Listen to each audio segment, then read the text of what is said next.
जय हिंद दोस्तों, सैनिक समाचारों में आपका हार्दिक स्वागत है। सबसे पहले बात करूंगा हेडलाइंस की। हाँ जी दोस्तों, यदि आप सर्विंग हैं, रिटायर्ड हैं तो रहना होगा सावधान, क्योंकि आपके साथ बड़ी ठगी हो सकती है। ट्रेनिंग सेंटर में एक जेएसयू रैंक के अधिकारी के साथ किस तरह ठगी हुई, आप हैरान रह जाओगे। और दोस्तों, सेना में प्रमोशन के नए नियम, आखिर ये नियम कितने कारगर हैं? सेना के अफसर क्यों हैं परेशान, क्यों उनके हाथ से सब कुछ छूटता जा रहा है? और दोस्तों, मैं बात करूंगा, आप ये वीडियो देखिए कि यदि पुलिस वाला इस तरीके का है, यानी नेताओं को वो गाली दे सकता है, तो वो ईमानदार है। आपका क्या कहना है इसके बारे में बात करूंगा। यदि सेना या सैनिकों का त्याग देखना है, और तो इस लड़की को देखी जो अपने 10 महीने बच्चे को छोड़कर किस तरह ड्यूटी पे जा रही है। ये कोई फिल्म का सीन नहीं, ये सीन बहुत बड़ा संदेश दे रहा है आज की उस युवा पीढ़ी को जो वल्गरिटी फैलाते हैं और जो जाकर के बहुत सारी रील्स और मीम्स बना करके तमाशा कर रहे हैं। उनको इस लेडीज कांस्टेबल से कुछ सीखना होगा। और मैं बात करूंगा, यानी दोस्तों, नौजवानों को जगाने के लिए हिमाचल प्रदेश के सैनिकों ने की पहल। बोला राष्ट्र भावना सबसे सर्वोपरि। और यदि आप एक्स सर्विसमैन हैं और सर्दी में यदि आप बड़े खाने के लिए जाते हैं, रेजिंग डे के लिए जाते हैं, तो आप किस तरीके से जश्न होता है वो मैं आपको वीडियो दिखाऊंगा। तो सबसे पहले मैं बात करूंगा, हाँ जी दोस्तों, बीएसएफ में आपने सुना होगा टेकनपुर में एक ट्रेनिंग सेंटर है, या बीएसएफ अकेडमी कहिए।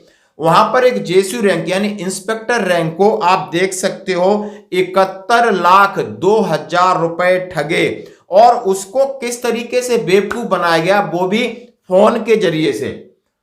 मात्र इस फोन से कैसे लगाया, और लगातार इस तरीके की हिदायतें, एडवाइजरी आ रही, लेकिन फिर भी नए नए तरीके इख्तियार कर रहे हैं। जरा बचना होगा। यदि आपके पास किसी प्रकार का फेक कॉल आता है, यदि आपको कोई धमकाता है, तो सावधान रहना होगा। बात कर रहा हूं कि साइबर ठगों ने सीमा सुरक्षा बल टेकनपुर यानी ग्वालियर के अंदर 71,24,000 रुपए ठग लिए। दोस्तों, किस तरीके से बेवकूफ बनाया और किस तरीके से डराया, धमकाया, और प्यार भी कर रहे हैं, सब कुछ कर रहे हैं, जैसे कह रहे हैं जैसे मैं आपका हितैषी हूं। और सबसे पहला कॉल 2 दिसंबर को आया था इंस्पेक्टर के पास। ठग का पहला व्हाट्सएप वीडियो कॉल 2 दिसंबर को 11:29 पे आया। ठग ने खुद को मुंबई साइबर क्राइम ब्रांच का बताया। उन्होंने इंस्पेक्टर के खिलाफ मनी लॉन्ड्रिंग केस में अरेस्ट वारंट, मोबाइल नंबर पर कई केस चलाने की बात कही। कॉल करने वाले कहा कि आपके साथ फैमिली भी अरेस्ट होगी, कोर्ट का आदेश है, आपकी फैमिली भी अरेस्ट होगी। अब यानी उन्होंने जब पैसे की बात की, और पैसा के हिसाब से उन्होंने कुछ अपने रिश्तेदारों से पैसे मंगाए, बेटा बाहर जॉब कर रहा था उससे मंगाए, परेशान थे जब बेटे को कुछ सूचना मिली। और इंस्पेक्टर के खाते में 25 लाख रुपए थे। ठगों ने कुछ ही दिनों में रुपए ट्रांसफर करा लिए, और ज्यादा पैसे मांगे तो उन्होंने परिजनों से मामला कराया। हाँ जी दोस्तों, और आप समझ सकते हो कि बेटा समझ गया, तब बेटा थोड़ा समझदार था, उसने साइबर क्राइम की बात कही। अब यहाँ बात क्या होता है कि इस दौरान ठग लगातार फोन पर इंस्पेक्टर को किसी से बात या संपर्क करने के लिए डराते रहे, निर्देशित करते रहे कि जो भी बैंक के रुपए हमें ट्रांसफर कर दो। और ये मामला जब ग्वालियर के एसएसपी धर्मवीर सिंह के पास गया, तो सारे लोग बहुत चक्के रह गए। यानी उनके साथ जो हुआ, इतने दिन तक रहा, तो आप हम और क्या नॉर्मल आदमी किस तरह ठगी कर सकता है। और आर्मी पुलिस के वीडियो भेज ठगों ने शिक्षक और इस तरीके से कुछ लोग आर्मी की वर्दी पहन करके ठगी वीडियो कॉल कर रहे हैं। एक टीचर को इसी तरीके से मध्य प्रदेश रीवा के अंदर इतना प्रताड़ित किया कि उसे जान गंवानी पड़ी। यानी ये आजकल आप समझ सकते हो किस तरीके के लोग हैं, और कौन कौन सी बातों को, कौन कौन सी चीजों को लेकर आपके साथ ठगी कर रहे हैं। इसलिए आपसे विनम्र निवेदन है कि आप किसी को वीडियो कॉल न करें, न वीडियो कॉल कभी भी उठाएं, और ना ही कोई ऐप या कुछ भी चीज आती है उसको बिल्कुल ओपन न करें। और हम भी सबसे कहते हैं कि बिल्कुल मत भेजो। जिसको भाई गुड मॉर्निंग भेजना है, 2 शब्द लिख दो, हमारी भावना आपके साथ जुड़ी रहेंगी। बाकी फालतू के प्रचार विचार, इसका उधर उसका उधर मत भेजिए। मैं कई बार बोलता हूं, नहीं आप कहीं ना कहीं शिकार हो जाओगे। समय समय पर एडवाइजरी भी निकल रही, माननीय प्रधानमंत्री जी भी ने इस बात को कहा था, लेकिन पता नहीं ये चलता रहेगा। दोस्तों, अब मैं बात करूं भारतीय सेना में नए प्रमोशन नियम की घोषणा। इस बदलाव से अधिकारी कर रहे हैं विरोध। हाँ जी दोस्तों, अभी तक सेना के अधिकारी थे, आप समझ सकते हो। आपने देखा होगा, यदि आप पुराने आदमी तो सेना का जो सीओ बनता था या कर्नल और लेफ्टिनेंट कर्नल बिल्कुल बुढ़े होते थे। लेफ्टिनेंट कर्नल आप समझ लो 22-23 साल में बनता था जाके, कर्नल 25 साल में बनते थे। नहीं, आपने देखा होगा बहुत सारे उम्र तक मेजर साहब रहते थे जैसे आपने देखा हो, लेकिन बाद में एक बग्गा वो प्रमोशन हुआ। अभी 13-14 साल के कर्नल हैं, 4-5 साल के मेजर हैं, तो इनका सारा प्रमोशन हुआ। और लगातार जो सेना के अंदर जेसू जवानों के अंदर वही रेशियो चलता है, वही तरीका चल रहा है कि आप बमुश्किल से लेफ्टिनेंट या नायक 10-12 साल में बनोगे, हवलदार जाकर के 18-20-22 में बनते हो, नायब सुवार वही बनता है बंदा 24 साल के आसपास नायब सुवार बनता है, वो 1-2-3 साल रहेगा, एवरेज की बात कह रहा हूं। अब इनके जब प्रमोशन में थोड़ी खलबली मची, इनका प्रमोशन में हुआ क्या बदलाव कि सेना ने, यदि आप कहा कि बड़े रैंक बनना चाहते हो, बड़े ओहदे पाना चाहते हो, तो नेताओं ने शिकंजा कसाया, उन्होंने अपने अधिकार में ले लिया। सीनियरिटी काम नहीं आएगी, उसके बाद आपकी मेरिट काम आएगी, आपके काम आएंगे, और आपको असेसमेंट कौन करेगा? आप। ये अब नया खेल शुरू हो गया है, और नया खेल ये दिखाई देगा कि आपको नहीं पता कि आप लेफ्टिनेंट जनरल से मेजर जनरल से लेफ्टिनेंट जनरल बनोगे, या लेफ्टिनेंट जनरल से जनरल बनोगे, या कौन किसको क्या पद मिलेगा, अब ये कौन तय करेगा? आप इसके बारे में लिखा गया है। भारतीय सेना ने अपने अधिकारियों के प्रमोशन में बड़ा बदलाव किया है। सेना अब थिएटर कमांड व्यवस्था लाने में है। इसके तहत सभी लेफ्टिनेंट जनरलों की उनके प्रदर्शन के आधार पर मेरिट लिस्ट की जाएगी। सेना की ओर से कहा गया कि नई व्यवस्था 31 मार्च 2025 से लागू होगी। इसका उद्देश्य मेरिट के आधार पर चयन को बढ़ावा देना है।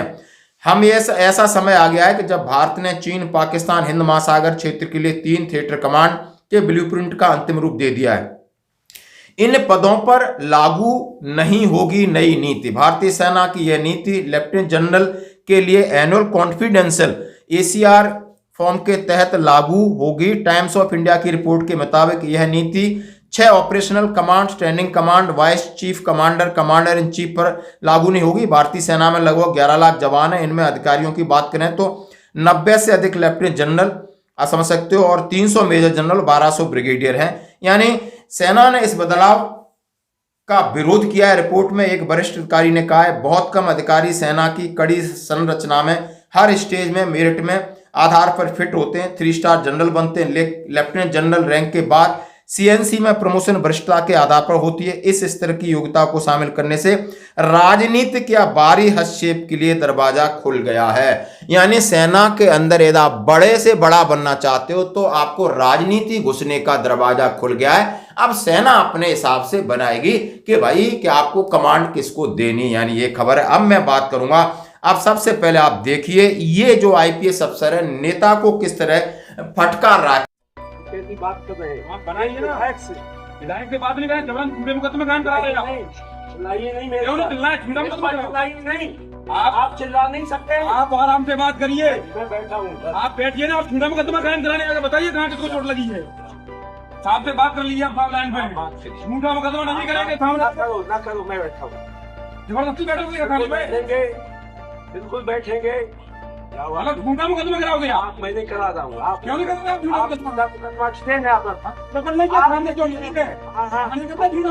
पहली बार ऐसा वीडियो देखा है, यानी जो अभी तक नेताओं के गुर्गे बन के घूमते हो, नेताओं को फटकारा है कि हमें नेतागिरी दिखाने की जरूरत नहीं है, मैं एक पुलिस अधिकारी हूं और ये रुतबा है, तो आपकी ईमानदारी आपके चेहरे पे झलक रही है। जब ऐसे जो भगवान बनने की कोशिश विधायक करता है इसको लताड़ना भी आना चाहिए। और मैं बात करूंगा, यदि आप सेना अर्धसैनिक बलों को देखते हो, यदि वो महिलाएं, वो बेटियां इनको देखती हैं, तो उनको एक बात समझ में आ जानी चाहिए कि ये जो देश की सेवा करने के लिए आपको बहुत त्याग करना पड़ता है, वो त्याग सेना में कर रहे हो लेकिन घर से करना पड़ता है।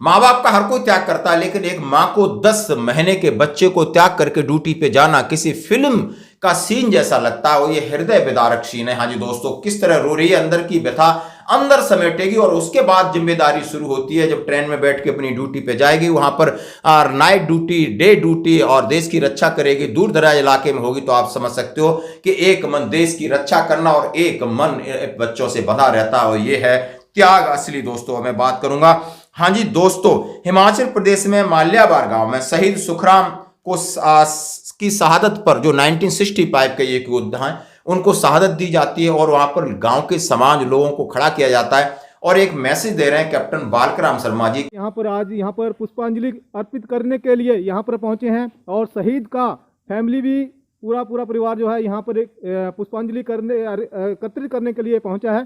तो आज हम बालकराम साहब शर्मा से जानेंगे कि आज हम यहाँ पर पहुँचे हैं और आज हमने क्या क्या कार्रवाई यहाँ पर किया। Yes sir.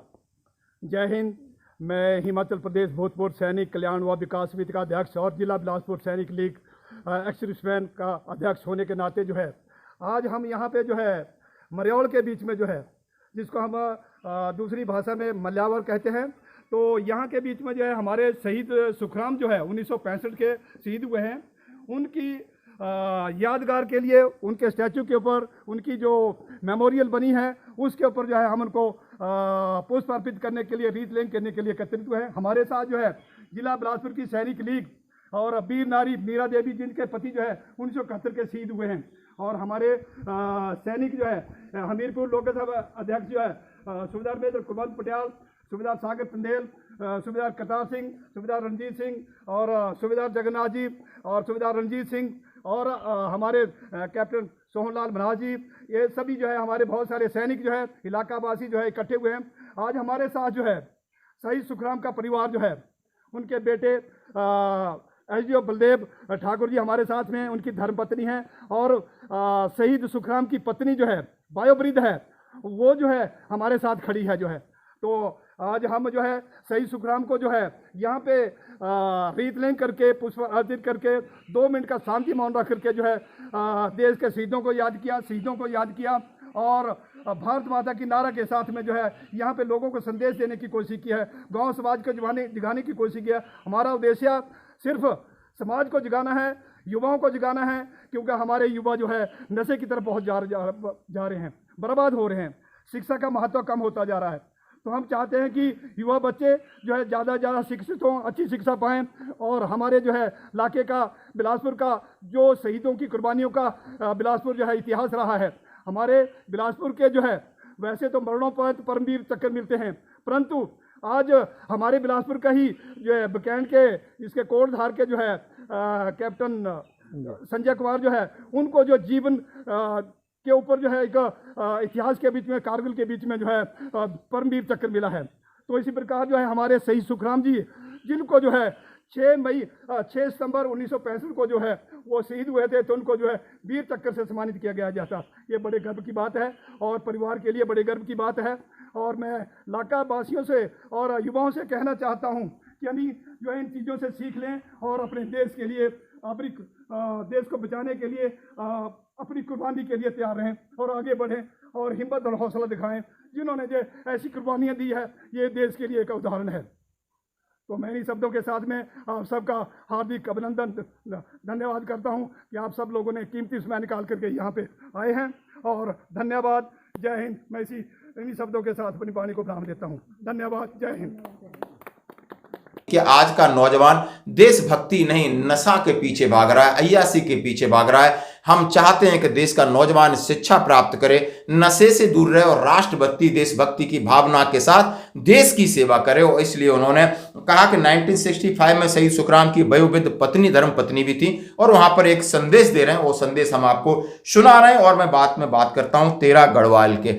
मजेदार गढ़वाली होते हैं भाई, वो एंजॉय करने में पीछे नहीं हटते, चाहे यंग है चाहे बूढ़ा है, वो कभी बूढ़े नहीं होते। और मस्त ड्रिंक करके हर बंदा कोई नाचता है। और जब हमें भी किसी को अपनी यूनिट में या सेना में वापस जाने का मौका मिले तो हमारे चेहरे कितने खिले होते हैं। हम अपने आप को उस दौर में ले जाते हैं जहां हम सिपाही थे दोस्तों। तो ये भी आप वीडियो देखिए। आज की खबरों में इतना ही, बने रहिए हमारे साथ। धन्यवाद।